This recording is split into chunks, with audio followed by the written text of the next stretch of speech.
은혜 받으실 말씀은 요한복음 14장 1절에서 6절까지 말씀입니다. 요한복음 14장 1절에서 6절까지 말씀을 다 같이 봉독하겠습니다. 너희는 마음에 근심하지 말라. 하나님을 믿으니 또 나를 믿으라. 내 아버지 집에 거할 곳이 많도다. 그렇지 아니하면 너희에게 일렀으리라. 내가 너희를 위하여 거처를 예비하러 가노니 가서 너희를 위하여 거처를 예비하면 내가 다시 와서 너희를 내게로 영접하여 나 있는 곳에 너희도 있게 하리라.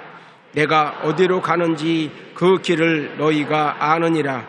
도마가 이르되 주여 주께서 어디로 가시는지 우리가 알지 못하거늘 그 길을 어찌 알겠사옵나이까.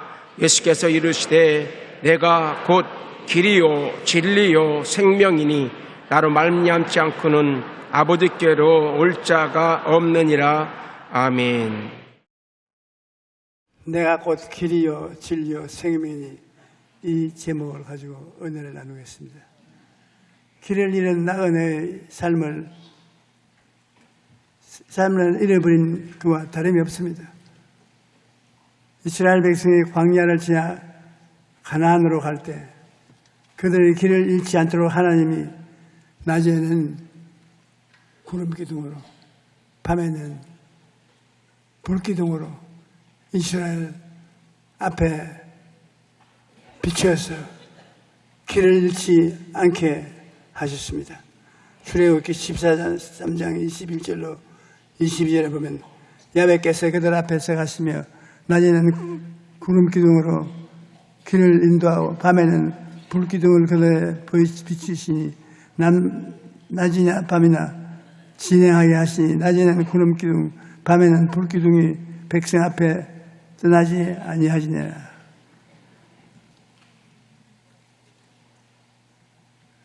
얼마나 길을 잃지 않는 것이 중요한 이 하나님의 특별한 섭리를 보아서 우리가 알 수 있습니다. 인생의 길에서 우리가 무엇을 보고 길을 찾아갈 수 있습니까? 비행기를 조종하여 공중에 올라가면 그때부터 계기를 봐야 됩니다. 자기의 육신의 시력이나 감각을 의지하지 말아야 됩니다. 폭우나 안개 속에 갇혔을 때 조종사의 생사는 계기에 달렸습니다. 그 계기를 보지 않고 자기 감각을 의지하면 사고가 납니다. 잠언서 16장 9절에 사람이 마음으로 자기의 길을 계획할지라도 그 길을 인도하시는 야훼시니라. 우리가 우리 인생길을 여러 가지로 계획을 할지라도 길을 잃지 않고 올라가야 되자면 야훼 하나님께서 인도한다는 것입니다. 제가 젊은 목사였을 때 미국의 뉴욕 33가에 있는 교회 저녁에 예배를 인도하겠다고 저녁을 먹고 혼자서 지하철을 탔다가 혼이 났습니다. 33가에 가는 지하철을 탔는데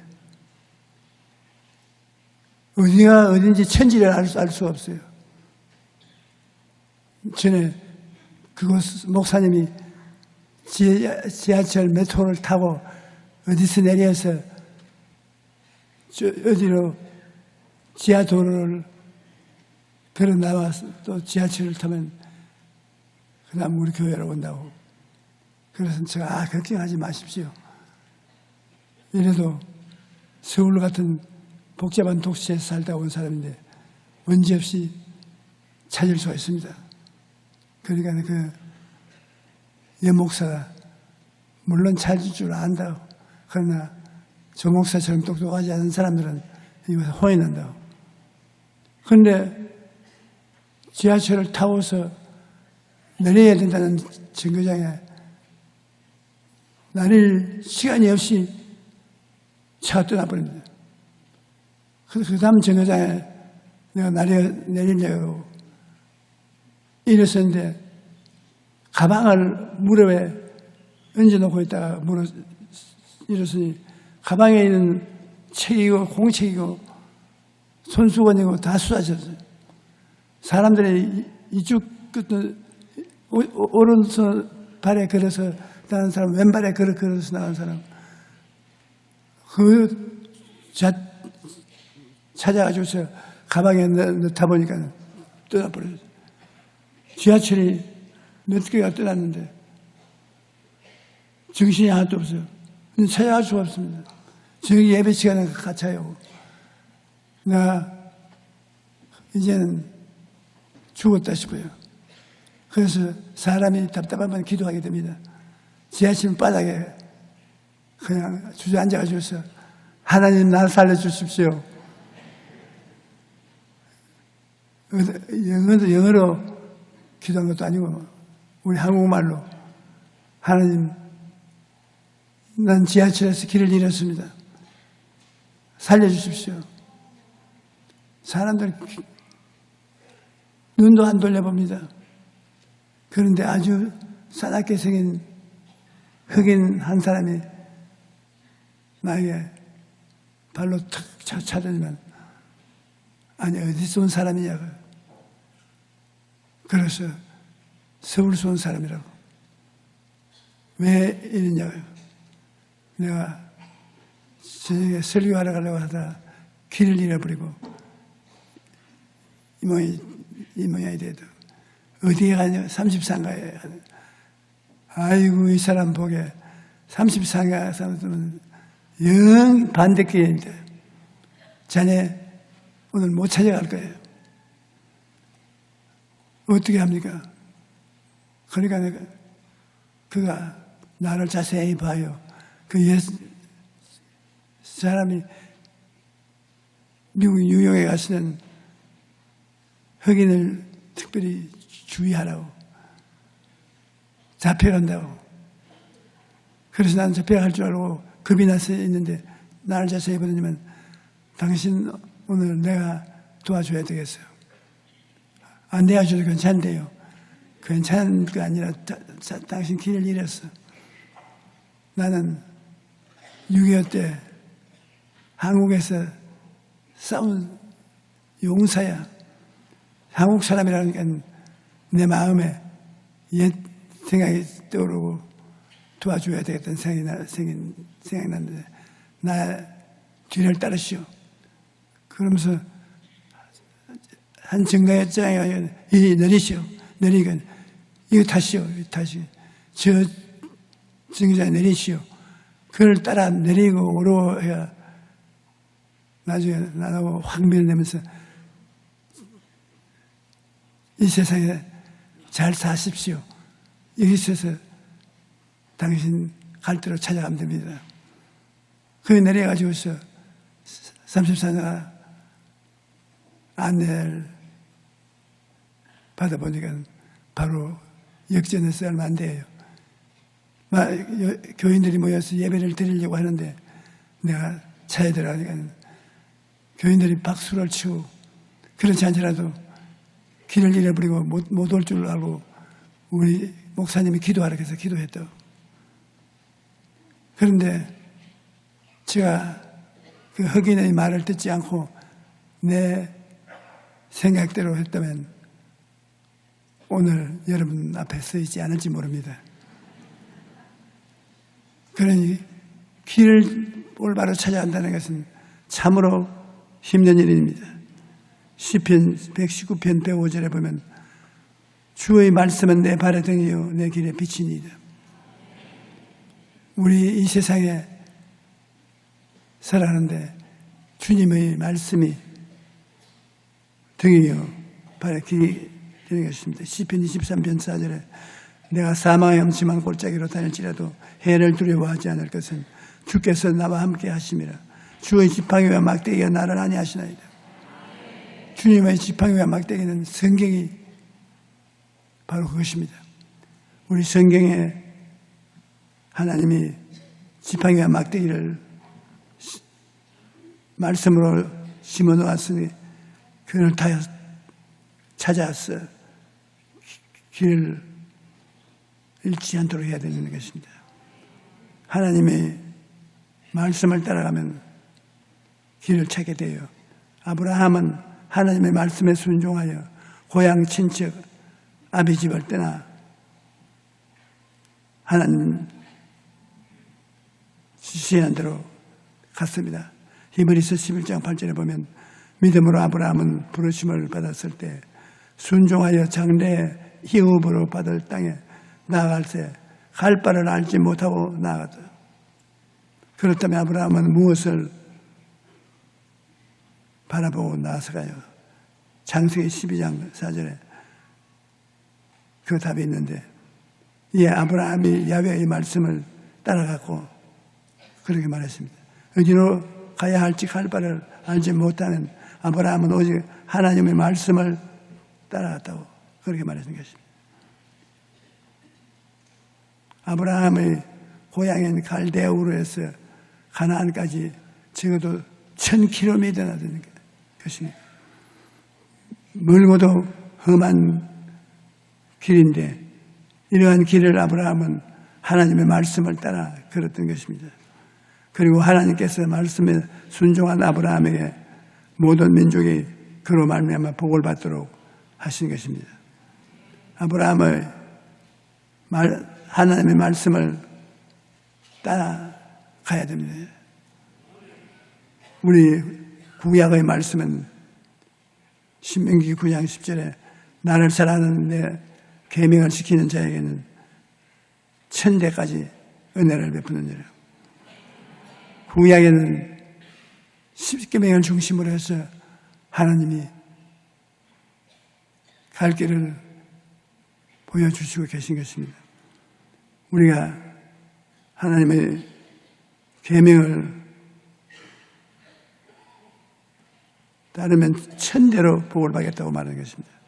신약 시대에는 요한복음 1장 11절에 율법은 모세로 말미암아 주어진 것이요 은혜와 진리는 예수 그리스도로 말미암는 것이라. 13장 34절에는 새 계명을 너희에게 주오니 서로 사랑하라. 내가 너희를 사랑한 것 같이 너희도 서로 사랑하라. 마가복음 12장 30절로 31절에 내 마음을 다하고 목숨을 다하고 뜻을 다하고 힘을 다하여 주 너희 하나님을 사랑하라 하시는 것이요. 둘째는 이것이니 내 이웃을 내 자신과 같이 사랑하라 하신 것이야. 이보다 더 큰 계명은 없느니라. 하나님이 우리에게 구약 성경을 주셨는데 10계명이 그 중심인 것입니다. 내 앞에 다른 신을 두지 마라. 우상에 절하지 마라. 하나님의 이름을 거룩히 섬겨라. 그렇게 나옵니다. 살인하지 마라. 간음하지 마라. 도둑질하지 마라. 내 이웃을 거짓 증거하지 마라. 내 이웃을 본받으라고. 우리가 10계명을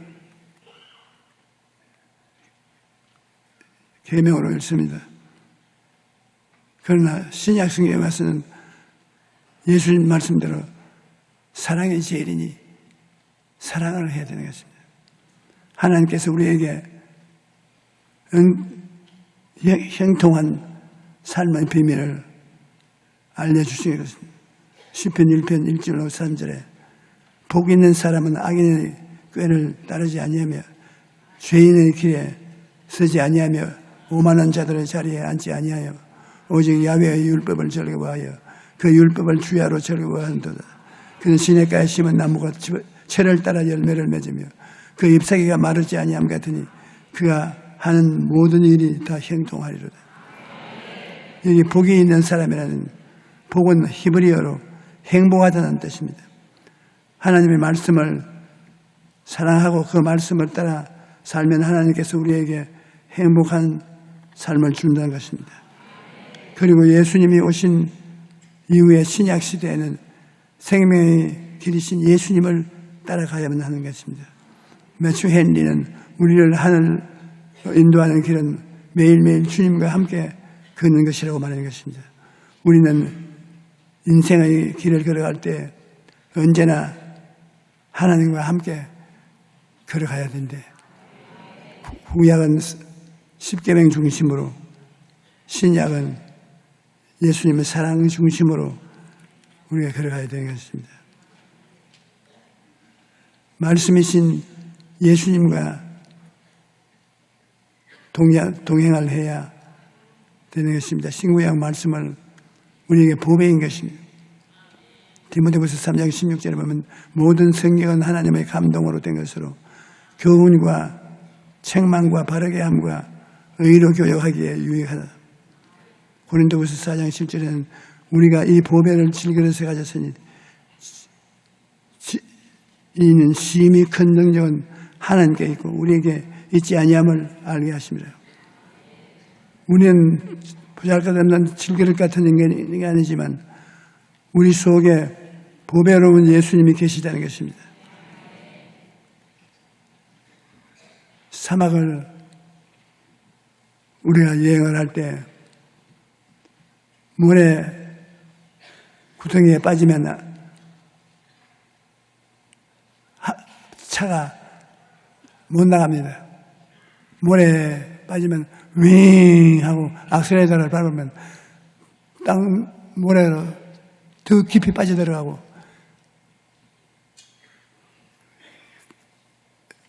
어찌할 바를 모릅니다. 그때는 어떻게 해야 되냐? 차 바퀴에 공기를 뽑아야 되는 것입니다. 바퀴가 탱탱하여 있으면 모래를 파헤쳐버리고 쭉쭉하게 되어야 모래 위를 길 차에 나가는 것입니다. 우리도 인생 사막에 빠져서 못 나가 방황을 할 때는 하나님 앞에 항복하고 교만과 오만 자랑을 뽑아야 되는 것입니다. 바람을 빼는 같이 하나님께 모든 것을 맡기고 인생의 모든 것을 빼놓아야 되는 것입니다. 내 힘으로 내 생각대로 해보겠다고 하지 말고 바람을 빼야 합니다. 즉 모든 것을 하나님께 맡기고 기도해야 되는 것입니다. 그러므로 어려움을 당할 때 우리가 시간을 내가지고 기도원에 들어가서 자기의 모든 것을 다 하나님 앞에 내놓고 자기 기운을 뽑아야 돼요. 하나님에게만 의지하면 하나님께서 인도해 주시는 것입니다. 인생의 길을 가다가 넘어졌을 때 그대로 주저앉아서는 안 됩니다. 시편 기자는 극심한 고난을 당할 때 나의 영혼이 눌림으로 말미암아 녹사오니 주의 말씀대로 나를 세우소서 그와 같이 기도했습니다. 또 그가 그의 말씀을 보내어 그들을 고치시고 위험한 지경에서 건지신다고 말씀했습니다. 영혼이 눌려서 녹을지라도 힘들고 고통스러울 때 포기하지 말고 하나님 앞에 나가 의지해야 되는 것입니다. 그러면 하나님께서 말씀을 보내어 우리의 몸과 마음을 고치시고 위험한 상황에서 건져주시는 것입니다. 응어슈틴은 우리가 어디서 넘어지든지 넘어지는 그곳에서 하나님의 말씀의 지팡이를 붙들고 다시 일어나야 한다고 말했습니다. 다 끝났다. 이젠 더 이상 일어날 수 없다. 라고 생각할 때 다시 일으켜 세우시는 하나님을 바라보아야 됩니다. 하나님의 말씀을 붙들고 기도하면 하나님께서 넘어진 자리에서 우리를 다시 일으켜 세워주시는 것입니다.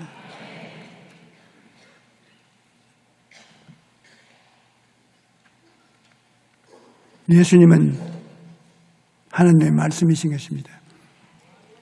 태초에 말씀이 계시니 이 말씀이 하나님과 함께 계셨으니 이 말씀은 곧 하나님이시라. 우리 하나님 말씀을 못 찾아 방황할 때 예수님을 찾으면 바로 예수님이 하나님의 말씀이요 하나님이신 것입니다. 말씀이 육신이 되어 우리 가운데 계하심에 우리가 그의 영광을 보니 아버지의 독생자의 영광이요 은혜와 진리가 충만하더라. 예수님이 아버지 안에 계시고 아버지가 예수님 안에 계시고 예수님을 만나면 아버지를 만나게 되는 것입니다. 예수께서 이르시되 내가 곧 길이요 진리요 생명이니 나로 말미암지 않고는 아버지께로 올 자가 없나니라. 인생은 흔히 길을 가는 것에 비유하는데 결국 인생에는 두 가지 길이 있습니다. 생명으로 인도하는 길과 사망으로 가는 길인 것입니다. 그런데 생명으로 인도하는 길은 예수님밖에는 안 계십니다. 그래서 예수님께서 내가 곧 길이요 진리요 생명이니 나로 말미암지 않고는 아버지께로 올 자가 없느니라고 말씀하신 것입니다. 그리고 어느 길을 선택할 것인지는 내가 하나님 앞에서 결정을 해야 되는 것입니다. 생명의 길이신 예수님을 구주로 영접할 때 영생을 얻게 되는 것입니다. 내가 아버지의 계명을 지켜 그의 사랑 안에 거하는 것 같이 너희도 내 계명을 지키면 내 사랑 안에 거하리라. 무엇이든지 구하는 바를 그에게서 뺏나니 우리가 그의 계명을 지키고 그 앞에서 기뻐하시는 것을 행하면 그의 계명을 이것이 곧 그 아들 예수 그리스도의 아픔 이름을 믿고 그가 우리에게 주신 계명대로 사랑하는 것이라. 여러분, 우리가 하나님 말씀을 받고 하나님을 만나야 되는 것입니다. 살아있는 믿음을 가져야 되는 것입니다. 우리가 체험을 통해 살아있는 믿음을 가져야 하는 것입니다. 지난해 5월에 마포대교구 조문자 권사님이 그의 손녀딸을 데리고 제 기도를 받으러 왔습니다. 손녀딸이 아기를 못 가져서 기도하러 온 것입니다. 양쪽 나팔관이 모두 기능을 못해서 시험관 시술도 안 되고 아무런 방법이 없다는 것입니다.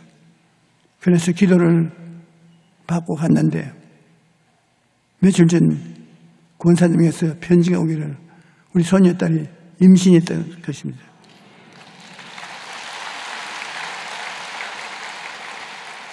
그 손녀딸이 기도를 받은 후 바로 아기를 가져서 벌써 석 달이 되었다. 제가 그 손녀딸이 기도받으러 왔을 때 그림을 그려가지고서 온 것을 보았습니다. 어떻게 보여드릴 수 있나요? 제가 어린애 가진 모습을 그림을 그렸어요. 그림을 내가 그릴 수 있으면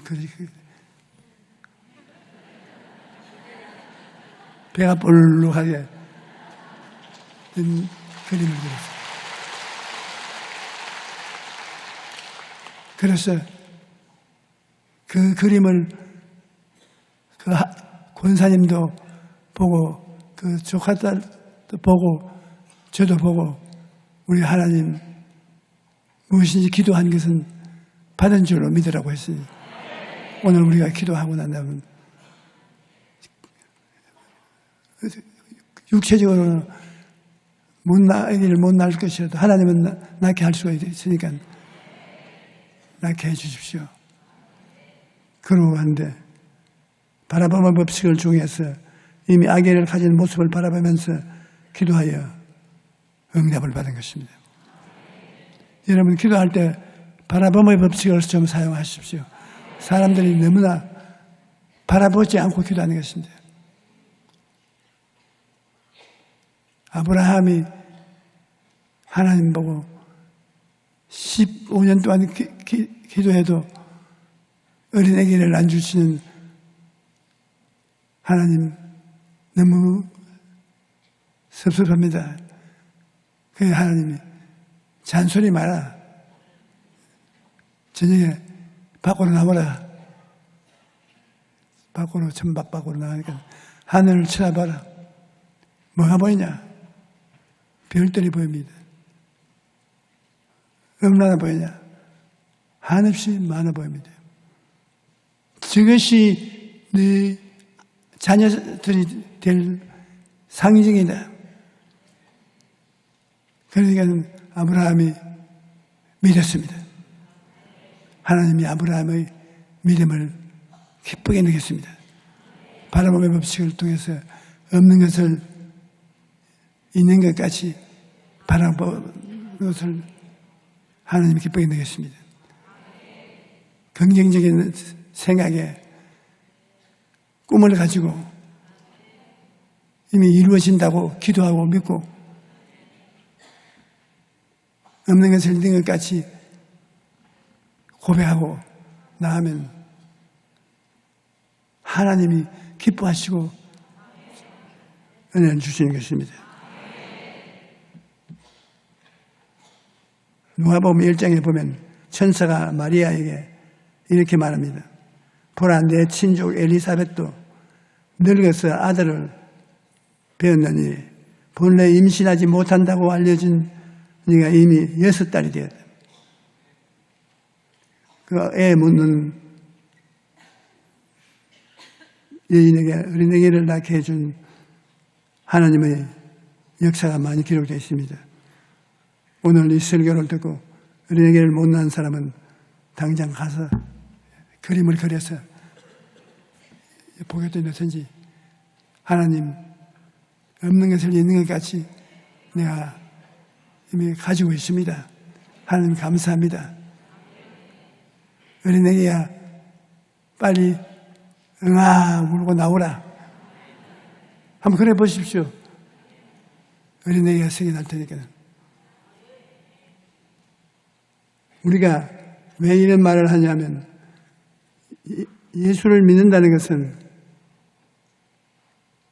신앙의 경험을 해야 되는 것입니다. 예수를 믿어 없는 것을 있는 것 같이 응답을 받아야 하나님 만나는 것을 알지요. 밤낮 교회 와서 기도해도 하나님 만나지 못하고 종교만 믿는다면 소용이 없습니다. 독수리나 곰을 박제로 만들어 전시해 놓은 것을 보면 마치 살아있는 것 같은 그림 같은 것입니다. 독수리는 눈이 반짝반짝거리고 곰은 발톱을 드러내고 당장 뛰어나올 것 같습니다. 그러나 실상 그들은 죽어있는 생명이 없는 자유롭게 움직이지 못하는 박제일 뿐입니다. 자칫 누가 건드리기라도 하면 힘없이 쓰러져서 부서지고 마는 것입니다. 여러분의 신앙이 형식적이고 율법적인 믿음은 박제된 동물과 같아서 그러한 믿음을 고난과 어려움에 쉽게 무너지고 말며 살아있는 신앙이 되지 못합니다. 살아있는 믿음은 말씀을 통해 성령께서 역사하시는 믿음인 것입니다. 할 수 있거든요. 무슨 말이냐? 믿는 자에게는 능치 못함이 없다고 말씀한 같이 하나님의 살아있는 기적적인 역사를 체험해야만 되는 것입니다. 예수님께서는 마르야가 오라버니 나사로가 죽어서 묘지에 넣고 돌멩이로 묘지 문을 막아놓고 예수님이 오기를 기다렸다가 예수님이 오시니까 예수님을 부여 붙잡고 주님이 계시더라면 우리 오라버니가 안 죽었을 것인데, 주님이 여기에 계시지 않았기 때문에 우리 오라버니가 죽었다고. 그때 예수님께서 굉장히 섭섭하게 생각했습니다. 주님이 계시면 죽기나 살기나 주님이 기적을 일으킬 것이기 때문에 주님께 의지해야 될 것입니다. 주님이 내 오라버니가 살리라. 장차 부활의 날에는 살 줄 믿습니다. 예수님께서 단식을 했습니다. 부활의 날에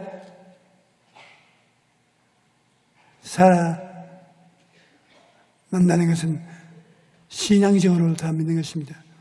부활의 날에 오기 전에 지금 예수님 계신데 지금 살아 일어나야 그게 진짜 좋은 기적의 신앙인 것입니다. 내 오라버니를 심어놓은 무덤으로 가자. 그래서 강제로 데리고 와서 무덤 문을 열어놓아라. 아이고, 우리 오라버니가 죽은 지 나흘이 되어 썩은 냄새가 나게 예수님께서 호함을 쳤습니다. 내가 내게 말하기를 내가 믿으면 하나님의 영광을 보리라고 하지 않느냐.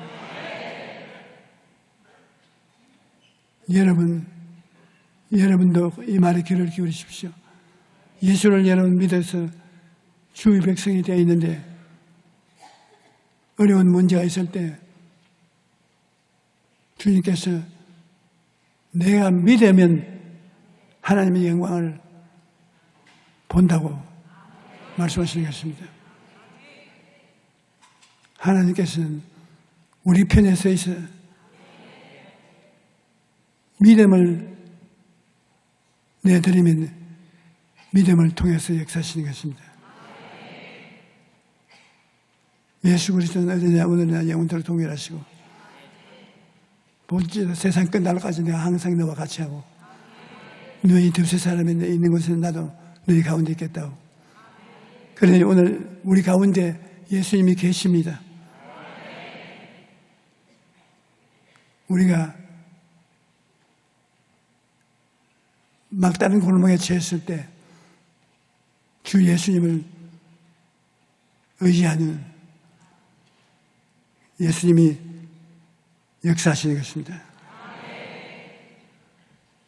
예수님이 성령으로 역사하신 여러분의 생활 속에 살아서 문제를 해결하고 나시면 여러분 그런 신앙은 살아있는 신앙인 것입니다.